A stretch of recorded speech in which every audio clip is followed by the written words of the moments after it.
السلام علیکم ورحمۃ اللہ وبرکاتہ۔ اعوذ باللہ من الشیطان الرجیم، بسم اللہ الرحمن الرحیم۔ اللہم صلی علی سیدنا محمد النبی الامی وبارک وسلم تسلیما۔ اللہ تعالیٰ کا بے انتہا فضل و کرم ہے کہ اس نے ہمیں نبی کریم صلی اللہ علیہ وسلم کی امت میں پیدا فرمایا اور پیدا ہونے کا فخر عنایت فرمایا۔ الحمدللہ یہ فخر رشیا انبیاء نکلا۔ مزید برائے کرم ہوا کہ اللہ تعالیٰ نے قرآن جیسے نعمت سے وابستہ فرمایا، اولیاء اللہ کے دامن سے وابستہ فرمایا، تجدید ایمان کے لیے ہمیں یہاں جمع فرمایا۔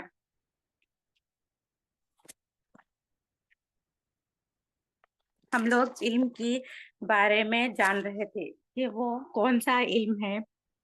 کلمے کا علم ہے، لا الہ الا اللہ محمد رسول اللہ صلی اللہ علیہ وسلم کا علم سے ہمیں ایمان آتا ہے، اور باطن کے ساتھ ظاہر بھی درست ہوتا ہے، اس لیے کلمہ ضروری ہے۔ آج ہم کچھ اور جانیں گے۔ لا الہ کا ترجمہ کیا ہے؟ اللہ تعالیٰ کے سوا کوئی حاجت روا نہیں، اور نبی کریم صلی اللہ علیہ وسلم اللہ تعالیٰ کے رسول ہے۔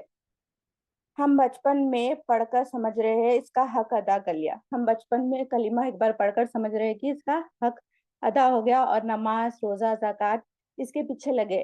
یہ شیطان کا دھوکہ ہے۔ تمام انبیاء علیہ السلام جو بھی لا الہ کی دعوت دیتے تھے، آدم علیہ السلام بھی کلمے کی دعوت دیتے تھے۔ آدم علیہ السلام کا کلمہ کیا تھا؟ جو آدم علیہ السلام کا کلمہ تھا اپنی امت کے لیے، وہ تھا لا الہ آدم صفی اللہ۔ آپ کا خود کا کلمہ کیا تھا؟ لا الہ الا اللہ محمد رسول اللہ صلی اللہ علیہ وسلم۔ آپ تعلیم کیا دیتے تھے؟ لا الہ کی دیتے تھے۔ حضرت موسیٰ علیہ السلام کا بھی کلمہ کیا تھا؟ لا الہ موسیٰ کلیم اللہ۔ سب انبیاء تعلیم دیتے تھے لا الہ کی۔ انبیاء کا کلمہ کیا تھا؟ لا الہ الا اللہ محمد رسول اللہ صلی اللہ علیہ وسلم۔ اور آپ کے ساتھ جو امتی لا الہ کی تعلیم لیتے تھے، آپ انہیں فرماتے تھے کہ نبی کریم صلی اللہ علیہ وسلم اگر تمہیں ملے آخری زمانے میں تو ان پر ایمان لانا، محمد رسول اللہ صلی اللہ علیہ وسلم پر ایمان لانا، ان کی مدد کرنا۔ اب ہمیں دیکھ لے، کلمے کا علم حاصل کرنا ہے، ضروری ہے۔ سب سے پہلے دین میں فرسٹ پیورٹی کیا ہے؟ کلمہ ہے۔ اس سے ظاہری اس کے ذریعے ایمان بھی درست ہوتا ہے، باطن اور ظاہر دونوں بھی درست ہوتے ہیں۔ اب ہم اسے چھوڑ کر دوسرے دین کے کام میں لگ گئے، نماز، روزہ، زکوٰۃ، حج، اس پر لگ گئے، مگر کلمہ پڑھنا ضروری ہے۔ ہم کلمے سے ہی ہمیں ہمارے دل میں تصدیق ہوگی، ایمان آئے گا۔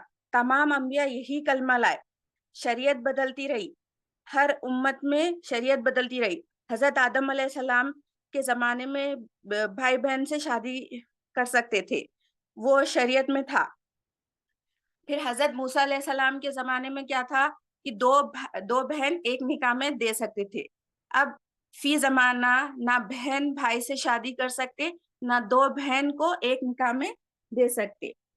اسی امت میں محمد صلی اللہ علیہ وسلم میں یہ نہیں ہے، یہی نہیں کر سکتے۔ شریعت بدلتی رہی، لا بدلتے رہا، مگر کلمہ ایک ہی ہے۔ وہ کیا ہے؟ لا الہ الا اللہ محمد رسول اللہ صلی اللہ علیہ وسلم۔ تو کلمہ اہم ہے، جو کلمے دیتے تھے وہ کلمے اہم ہے، جو تعلیم دیتے تھے کلمے کی وہ اہم ہے۔ تو سب سے پہلے کلمے کی تعلیم لینا ہے ہمیں۔ ہم سب کو پہلے کلمے کی تعلیم لینا ہے۔ قرآن مجید میں اللہ سبحانہ تعالیٰ فرماتے ہیں کہ فَعَلَمَ اللَّهُ لَا إِلَٰهَ إِلَّا اللَّهُ، کہ تم جانو لا الہ کیا ہے۔ اللہ تعالیٰ کہہ رہے ہیں کہ تم جانو لا الہ کیا ہے، اللہ تعالیٰ کی پہچان کرو کلمے سے۔ اللہ تعالیٰ کی پہچان کے لیے کلمہ سیکھنا ضروری ہے۔ نبی کریم صلی اللہ علیہ وسلم صحابہ جیسے مقدس جماعت کو لا الہ کی ٹریننگ دیتے تھے، لا الہ کی تعلیم دیتے تھے۔ 13 سال صحابہ جیسے مقدس جماعت کو نبی کریم صلی اللہ علیہ وسلم تعلیم دیتے تھے. اب ہم کیا کر رہے, ایک بار پڑھ کر اس سے کہہ رہے کہ اس کا حق ادا ہو گیا. ابھی نبوت اعلان نہیں ہوئی. اعلان نبوت کے بعد نبی کریم صلی اللہ علیہ وسلم صحابہ کو تعلیم دے رہے. 13 سال نبی کریم صلی اللہ علیہ وسلم کلمے کی دعوت دے رہے تھے.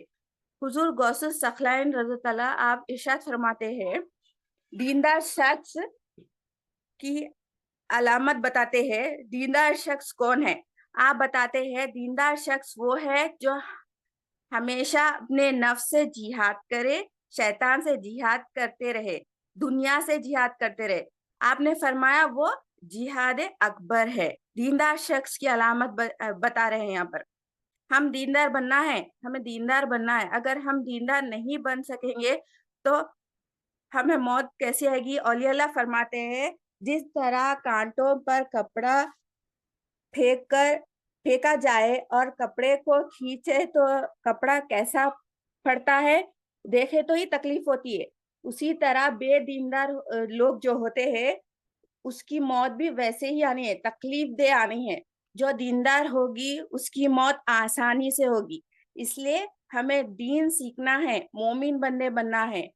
اگر ہم دین کا علم نہیں ہوگا تو ہم صرف نماز کو ہی دین سمجھیں گے. دین کا علم ہونا ضروری ہے. حدیث شریف میں نبی کریم صلی اللہ علیہ وسلم ارشاد فرماتے ہیں لا الہ والوں کے بارے میں کہ جو لا الہ کا علم رکھتے ہیں, لا الہ کی پہچان رکھتے ہیں, لا الہ کی تصدیق جو دل میں ہوتی ہے, اس کے بارے میں حدیث شریف میں نبی کریم صلی اللہ علیہ وسلم ارشاد فرماتے ہیں. اس حدیث کو حضرت عبدال بن عباس رضی اللہ تعالیٰ روایت کرتے ہیں. نبی کریم صلی اللہ علیہ وسلم ارشاد فرماتے ہیں کہ لا الہ والوں کو نہ خبر میں وحشیت ہوگی نہ حرش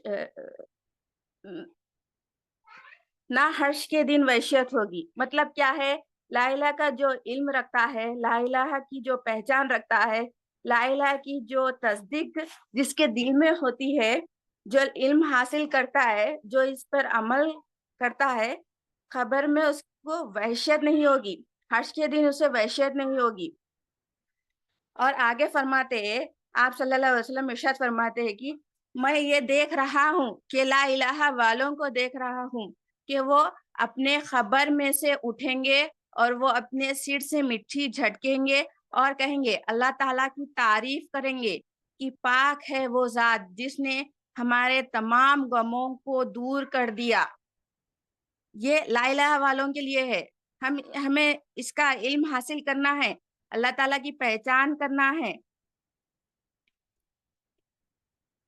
اگر ہم اس کا علم حاصل نہیں کریں گے تو خبر میں بھی ہمیں وحشیت ہوگی اور حرش کے دن بھی وحشیت ہوگی. اور حدیث میں یہ بھی آیا ہے کہ گناہگار جب قیامت کے دن خبر سے اٹھیں گا تو وہ بھاگے گا. کیوں بھاگے گا؟ کیونکہ اس کے پاس دین نہیں ہے, وہ علم حاصل نہیں کرا. جو علم حاصل کریں گے وہ خبر سے اٹھ کر اپنے سر سے مٹی جھٹکیں گے اور اللہ تعالیٰ کی تعریف بیان کریں گے.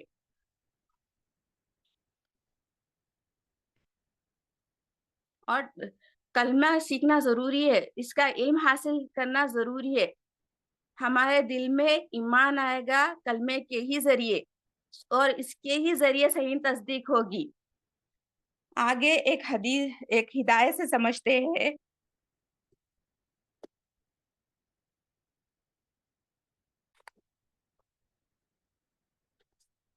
مثنوی شریف میں مولانا رومی رحمۃ اللہ علیہ ہدایت دیتے ہیں, سمجھاتے ہیں کہ کچھ ایرانی سے تجارت کرنے والے تاجر جو ہے وہ عرب کو آئے, ہاتھی لے کر آتے ہیں.